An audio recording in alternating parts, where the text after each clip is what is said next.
So I've been making a couple of professional gold making videos for the Burning Crusade over the last couple of days and weeks, and during my research for those videos, I actually stumbled upon some crafted BoE items, basically crafted items that you can sell that are actually quite useful. So in this video I thought I'd talk about these crafted BoE items to kinda give you guys an idea of how you can make gold with different professions and which BoE items you might want to try to obtain the recipes for, if you're planning to go for the professions that can make these BoE items. I should also say that I'm not ranking the crafted BoEs in terms of item power, because in that case I would only be showing you Sunwell Plateau recipes. So instead of that I'm going to show you the 10 crafted BoE items that I think are the most interesting, and that has the most potential for usefulness and gold making. So hopefully after watching this video you will have a couple of ideas of which professions you might want to go for, why they are good, and which items you can craft and sell to make a lot of gold. Or maybe you just want to be self-sufficient and craft them for yourself, or maybe you have a lot of gold left over from Classic WoW and want to deck yourself out in full BoE gear.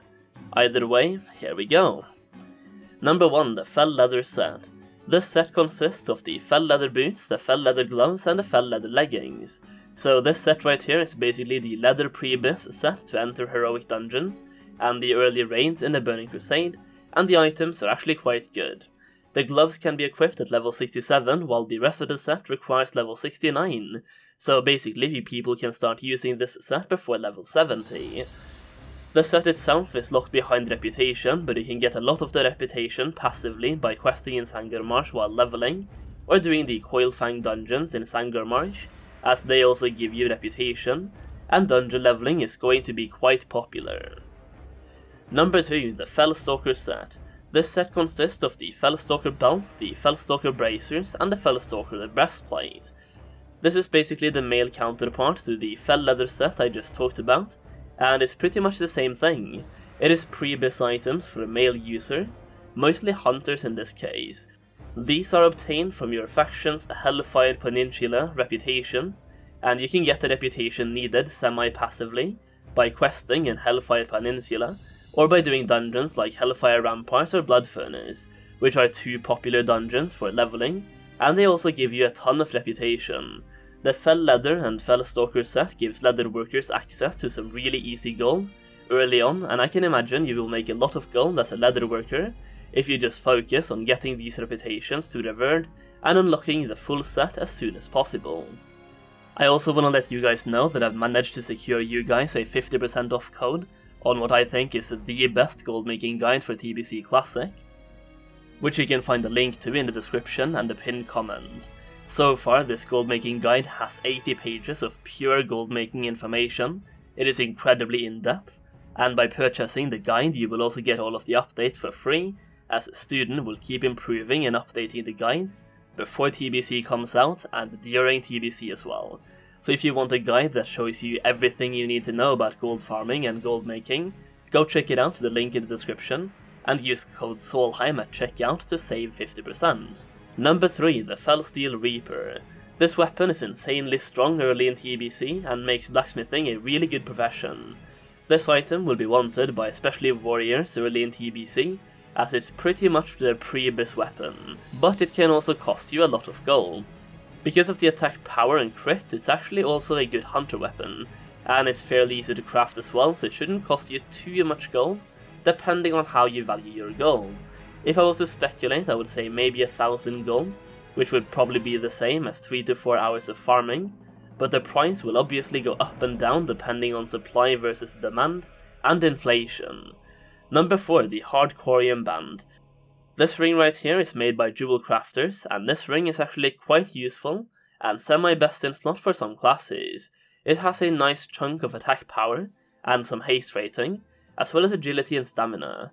That being said, the recipe for this ring is dropped from the Sunwell Plateau, so it's not going to be available for a while in Classic TBC, but I still think it deserves a spot on this list. Number 5, the Necklace of the Deep. This necklace right here is actually pretty strong for what it is, which is a level 65 rare crafted BoE necklace. It has 21 agility, 20 stamina, 2 red sockets, and plus 3 hit rating socket bonus, which is perfect for agility users, as you can stack agility sockets in there, and get the hit rating bonus and a ton of agility. This would be perfect for agility stacking hunters, which will be a thing for raid comps as well as rogues. This necklace is also taught by the jewel crafting trainer, so there's not any tricky ways of obtaining the recipe, and you can get it really early in TBC. Crafting it also requires different materials than usual. It basically requires different pearls, 10 jaggle pearls, 1 shadow pearl, and 3 motes of water. These pearls can drop from various mobs in the Burning Crusade, but most commonly Nagas found around Sangormarsh and inside the Coilfang dungeons in that zone.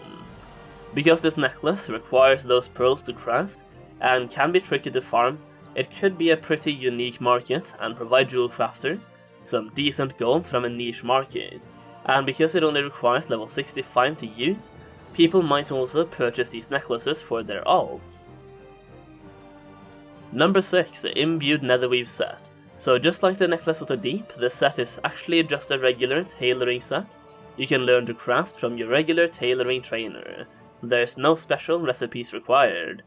I wanted to bring this set up for this video because this set is actually quite strong for a semi-common crafted BoE gear set, and many people might want to buy this set as they reach level 70 both on their main and their alts, and I expect this set to be worth a decent amount of gold early in TBC because people have a lot of leftover gold from Classic WoW moving into TBC.